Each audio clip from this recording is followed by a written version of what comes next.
Giro de notícias, sexta-feira, dia 19 de agosto de 2022, e a gente tem notícias importantes para poder falar nesse dia. Na verdade, uma notícia super importante, que você a essa altura já deve até saber, mas principalmente uma dúvida super importante para esse sábado. Eu sou o Gabriel Amaral, eu sou jornalista por formação, sou tricolor de coração, e você, se gostar desse vídeo, vai deixar o seu like aí embaixo. Se você gostar aqui do canal, você vai se inscrever, beleza? Roda a vinheta aí do Giro de Notícias, né? Essa vinheta aí tá um tempinho sem rodar.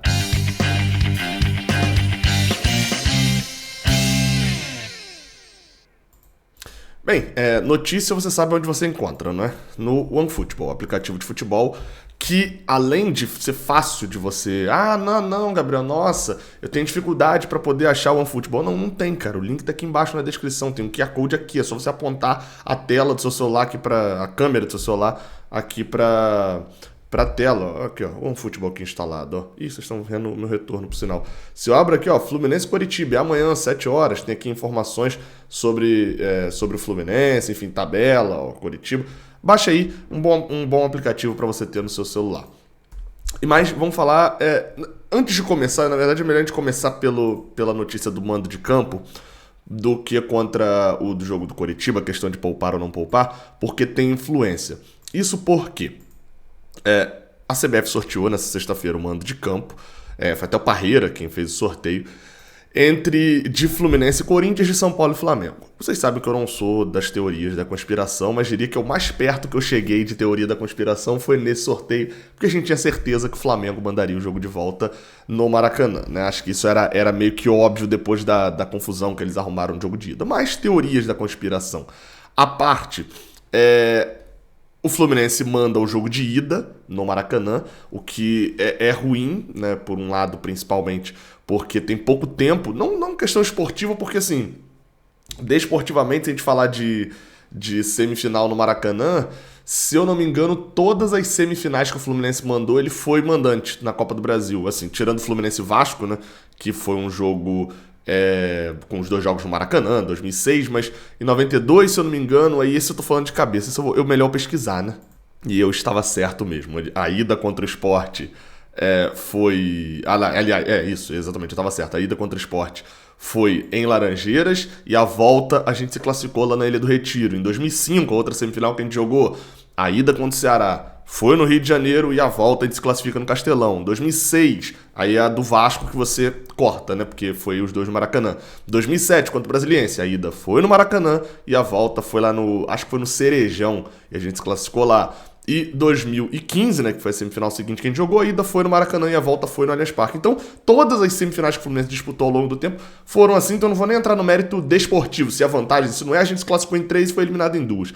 Agora, um fato relevante é a questão da sequência, porque o Fluminense tem agora no Maracanã uma sequência de jogos. Sinal, você que é sócio Arquiba 60, é a hora de você pensar no upgrade para gastar menos, né? Porque tem uma sequência de jogos no Maracanã muito grande. Vamos lá, vamos para essa sequência. O Fluminense jogou com o Internacional pelo Brasileirão no domingo e a partir dali teve Fortaleza, já aconteceu nessa última quarta, Coritiba amanhã pela Copa do Brasil, aí na quarta-feira contra o Corinthians, de novo, né, pela Copa do Brasil. Aliás, perdão, Coritiba amanhã pelo Brasileirão, quarta-feira Corinthians pela Copa do Brasil. Palmeiras no outro sábado pelo Campeonato Brasileiro. Aí vem a primeira viagem, que é no outro domingo, no caso no outro sábado, vai pegar o Atlético Paranaense lá na Arena da Baixada. Então essa é a única viagem aí dessa conta aí, na verdade, essa é a primeira. Volta para poder mandar o jogo contra o Fortaleza, no Maracanã, né? Mais uma vez. Sai para poder jogar com o Corinthians pela Copa do Brasil e tem de novo mais 2 jogos no Maracanã enfrentando em sequência. O Flamengo, né, no Clássico, manda deles, mas o jogo é no Maracanã, e o Juventude. O que isso quer dizer? Dos próximos 9 jogos do Fluminense, eu diria até do próximo, ao longo do mês de setembro, né? De agora até o final de setembro, o Fluminense joga 9 jogos e só 2 são fora do Rio de Janeiro.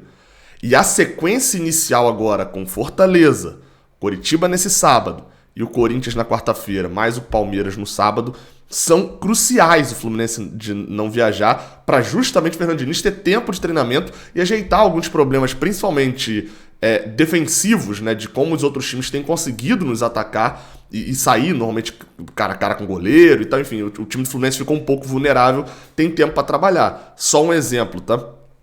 Nesse mesmo final de semana em que o Fluminense jogou na quarta, em casa, tranquilamente, assim como o Corinthians também jogou na quarta em casa, e o Fluminense no sábado vai enfrentar o Coritiba, em casa também, sem viajar, domingo, segunda, terça, e na quarta joga em casa também, sem viajar, o Corinthians jogou em casa contra o Atlético Goianiense, mas sai para jogar contra o Fortaleza no domingo, é a maior viagem do Campeonato Brasileiro, é justamente indo para Fortaleza, né? Sai para pegar o Fortaleza no domingo, e na quarta-feira já tem que vir para o Rio de Janeiro para jogar. Então eles vão ter pouco tempo de treinamento. Além, é claro, da sequência do Corinthians ser muito pior do que a nossa, né? Dos últimos 7 jogos do Corinthians, eles só venceram 2, empataram 1 e perderam 4. Né? A sequência recente do Fluminense é bem melhor. Se a gente pegar a mesma sequência de 7 jogos, o único que a gente perdeu foi pro Internacional, empatou 2 contra o Fortaleza e ganhou, né? 3, 7, isso, e ganhou os outros 4 jogos. Então a sequência é boa. Sequência em casa, como eu falei, a gente deve ter públicos bons. Contra o Coritiba, até por ficar meio espremido, né, do jogo do Corinthians e do Palmeiras, já abriram venda também, que são jogos maiores para a mesma semana, tem esse lado ruim do público grande. O jogo contra o Coritiba vendeu um pouco mais de 20 mil, e a gente deve ter um público de cerca de 30 mil, acredito, nesse sábado. Deve perder aquela sequência de jogos acima de 40, principalmente uma chuva bizarra no Rio de Janeiro e tal. Tem todas as complicações do cara também, que não é sócio Arquibacem, acabar não indo, né, pro jogo. Mas fica o aviso dessa sequência. Novamente, sobre o jogo ser lá, ser aqui e tal, 2009 contra o Corinthians a gente decidiu aqui e perdeu de 1-0 lá, chegou aqui e não conseguiu buscar resultado, na época tinha gol fora ainda, empatou 2-2. Então assim, é o tipo de coisa, de confronto que se decide muito baseado no que vai acontecer no primeiro jogo. Se o Fluminense fizer, por exemplo, o que o Atlético Goianiense fez, vai ter que ter uma estrutura boa para poder não tomar fora de casa depois, contra o Corinthians. Por outro lado, também pode fazer o que o São Paulo fez contra o América Mineiro. Abre o placar, vai muito sólido pro jogo e chegando lá, a conta com o desespero deles dentro de casa, ou que o Fortaleza também acabou fazendo, para poder classificar. São coisas muito relativas, né? Enfim, vamos pro outro assunto. Não vou nem botar a transição aqui não, por quê? Outro assunto tá ligado. Jogo contra o Corinthians é na quarta, jogo contra o Coritiba é amanhã, e o Fluminense vem numa sequência de jogos muito grande. Há a possibilidade, pelo menos isso não é notícia, isso é comentário, de termos jogadores poupados para essa partida, de ir com um time mais misto. Até o momento que eu tô gravando esse vídeo, a gente ainda não tem nenhuma notícia efetiva sobre poupar ou não poupar, ou o time que irá de titular.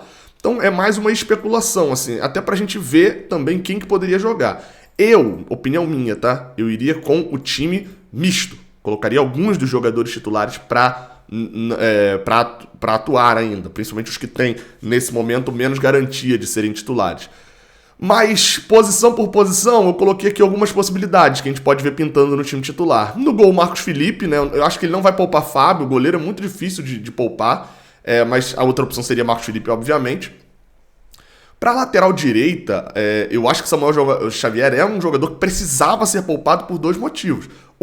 Porque ele vem sendo um dos melhores jogadores do Fluminense na temporada e não deu espaço nenhum para os reservas. O que isso acontece? A gente não sabe direito. Quem são os reservas de Samuel Xavier? Calegari, que não vem nem sendo relacionado, e Iago Felipe, que vem sendo improvisado por ali, chegou a ser improvisado por Diniz, se não me engano, lá em Goiânia. A gente não sabe, a gente precisa saber, porque suspensão, lesão, isso tudo pode acontecer de uma hora para outra. E perder Samuel Xavier por um período da temporada sem ter a menor ideia de quem entra seria muito ruim. Então, Calegari e Iago Felipe são 2 opções. Aí, para zagueiro, a primeira opção, acredito eu, seja o David Duarte, mas há a possibilidade, já voltou a treinar no campo o David Braz, recuperando de lesão, e Felipe Melo. Entre esses 3, eu escolho o David Duarte, mesmo sem ter feito nada ainda no Fluminense. Mas os outros 2 fizeram, né? E considerando que o David Braz, apesar do final do ano passado bom, tá voltando de lesão, e Felipe Melo, né? Felipe Melo. Na lateral esquerda, um dos jogadores que podem pintar para ganhar chance ali, na verdade, para mim, seria o que seria titular hoje. Cris Silva. Esse não tem muita opção. Pineda muito abaixo. Caio Paulista, apesar de ter algumas coisas boas ali que o Cris Silva não tem, né, nesse aparecer no ataque, o drible curto, a profundidade que ele consegue dar, acho que o Cris Silva é mais completo do que o Caio Paulista, acho que ninguém tem dúvida disso. Seria uma chance para de repente ele jogar muito e ganhar essa vaga. Pro meio de campo, aí a gente reaparece com o Felipe Melo e com o Iago, são dois jogadores que podem ganhar chance ele também. Felipe Melo é um caso interessante que ele jogou todas as partidas em que ele foi relacionado, exceto uma, ou seja, só uma vez Felipe Melo botou a camisa, botou o short, entrou em campo, seja para sentar no banco, enfim, viajou com o time, etc, ele não entrou em campo. Então assim, num time que ele botar time reserva, Felipe Melo vai jogar, tá? Pode ter certeza disso. Aí você tem a opção de Iago Felipe, que é outro que sumiu, acho que não entrou em campo nas últimas 13 ou 12 partidas do Fluminense. E o Wellington, que também é outro jogador que sumiu, também não entrava em campo desde o jogo contra o América Mineiro e jogou 8 minutos contra o Santos. Então você vai vendo que são jogadores que estão sem ritmo, assim. O Wellington é uma sumidade? Óbvio que não. Mas o Wellington sem ritmo é pior do que o Wellington com ritmo, né? Tudo bem que se o Wellington tiver ritmo, ele tá jogando direto. Mas enfim, vocês entenderam. E dois jogadores que vêm sendo utilizados constantemente no banco de reserva de Diniz, né? Martinelli e Natan. São dois jogadores que entram em praticamente todas as partidas mais recentes assim, né, do Fernando Diniz. Se você olhar, por exemplo, contra o Fortaleza, os dois entraram. Deixa eu só conferir o de Natan, né? Porque Natan, por exemplo, é um jogador... Aliás, perdão, contra o Fortaleza, Natan não entrou. Quem entrou foi Martinelli. Natan é um jogador um pouco menos utilizado do que Martinelli, mas ainda assim, ó, dos últimos jogos, a última vez que Natan não tinha entrado num jogo tinha sido lá na despedida de Fred, contra o Ceará. Então, enfim, é um bom tempo ali, na verdade, que ele vem atuando. Fez gol, inclusive, nesse período contra o Cruzeiro. Então, Natan e Martinelli, eu diria também que dá pra gente cravar que num time misto ou num time reserva jogariam. E a gente chega para jogadores que são mais ofensivos ali, como Michel Araújo, que é um jogador que não reestreou ainda.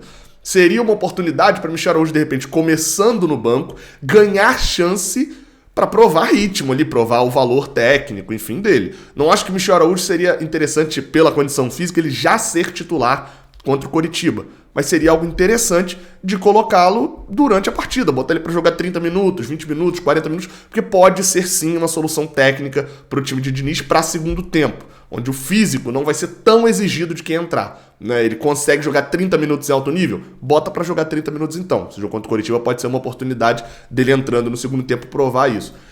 E aí no ataque, assim, a gente tem opções que não agradam nenhum tricolor. Sendo sincero aqui. As 4 opções, cada uma no seu nível, não agradam. A gente tem Marrone, que é óbvio, teve pouquíssimo tempo desde que veio, entrou em uns 5 ou 6 jogos, mas jogando pedacinhos de jogo, que é o pior cenário. O Fluminense, na maioria das vezes, segurando a bola para tentar não sofrer gol, enfim, ou já bagunçado, tentando o resultado como foi contra o Inter. Então não dá para julgar Marrone, a passagem dele pelo Fluminense, por causa desse pedacinho. Mas é fato de que não agradou até agora, não fez nada de positivo. Acho que é isso a melhor definição sobre Marrone. Mais ou menos parecido com o que a gente fala de Alexandre Jesus, que é outra opção que o Fernando Diniz constantemente leva para o time principal, e tirando aquele gol na estreia lá contra o Resende, a gente tem muito pouco de positivo para falar de um Alexandre Jesus, que já vai aí para quase 10 partidas no profissional. Também, normalmente, só pedacinhos de partida. Mas é um jogador que no Sub-20 não rendeu, e no Sub-23, apesar de uma grande partida contra o Náutico na última rodada do Sub-23 agora da fase de grupos, é um jogador que não vinha rendendo também. Da mesma forma, a gente pode falar de John Kennedy, que é outro desses jogadores de ataque, mas esse que conta com muita moral, com a torcida, é de Xerém, etc. Mas faz uma temporada muito ruim. A temporada de John Kennedy é muito ruim. Os poucos brilharecos que ele teve foram no Sub-23, numa primeira fase que a gente sabe que o nível é um pouco mais baixo. E foram pouquíssimos desses brilharecos também. Inclusive, coisa que ele fez no ano passado, descer para jogar final de Sub-20 e destruir, como ele fez no Campeonato Carioca do ano passado, as semis contra o Vasco, as finais contra o Flamengo, ele não fez dessa vez. Desceu para jogar, não foi bem no título que o Fluminense conseguiu em cima foi do Flamengo ou do Vasco, agora misturou a cabeça. Do Vasco. Flamengo foi ano passado, eu falei. Não jogou bem, não foi o cara que se espera, né, que tá na terceira temporada de profissional. E no profissional mesmo, às vezes que entrou também, novamente, pedacinhos de tempo, não rendeu. Então também não é um cara que tenha muita moral com o time. E por último, William Bigode, que é um cara que até fez número no início do ano, Mas esse teve, é daí os que mais teve sequência pra jogar, mas é outro também que já sumiu com o Fernando Diniz há um bom tempo, entra muito pouco, entra pra pedacinho de jogo, não tem o rendimento nem de longe do que se esperava dele ao longo desse ano. Então, no ataque é o nosso maior problema. Por quê? Porque vão ser os jogadores que vão substituir um moleque de 18 anos que oscila, e às vezes oscila pro alto, faz uma partidaça, e outro oscila pra baixo e faz uma partida muito ruim, que é Matheus Martins, e a gente tá falando aí do melhor jogador do ano, briga para ser um dos melhores jogadores do Brasil no ano, que é Germancano, o artilheiro do mundo. Então, assim, qualquer cara que entrasse já ia entrar com peso grande. Esses caras que estão entrando estão mal, então a gente tem um problema sério no ataque. Eu iria, vamos lá, tá? Rapidamente, se for para escalar um time misto dentro do que eu não tenho noção física, né, de como são os jogadores. Mas eu iria com o Marcos Felipe, acho que o Fábio não depende desse jogo para alguma coisa, acho que é interessante para dar uma moral ao Marcos Felipe. Iria na lateral direita com o Iago Felipe, acho que é uma opção que ele pode colocar por ali, ou com o Calegari. Eu vou de Calegari porque eu mudei de última hora, tá? Vou de Calegari, vocês vão entender. Iria com Calegari, Felipe Melo e David Duarte, eu também não sou maluco, tem que colocar Felipe Melo, não vou cogitar aqui o Diniz sem ele. Felipe Melo e David Duarte e o Cris Silva na lateral esquerda. Iria com um meio de campo. Eu tô fazendo um mix, tá? Do que eu quero, mas também dentro da cabeça de Fernando Diniz. Martinelli e Iago, um meio de campo que deu super certo em 2020. Acho que poderia tentar reeditar pro bem dos dois. Martinelli, Iago e Natan. E tentaria abrir 2 pontas, colocando Marrone, John Kennedy e William Bigode. Faria, enfim, um revezamento ali entre o Bigode e o John Kennedy, o Marrone centralizado. Tentaria fazer um mix aí entre esses jogadores.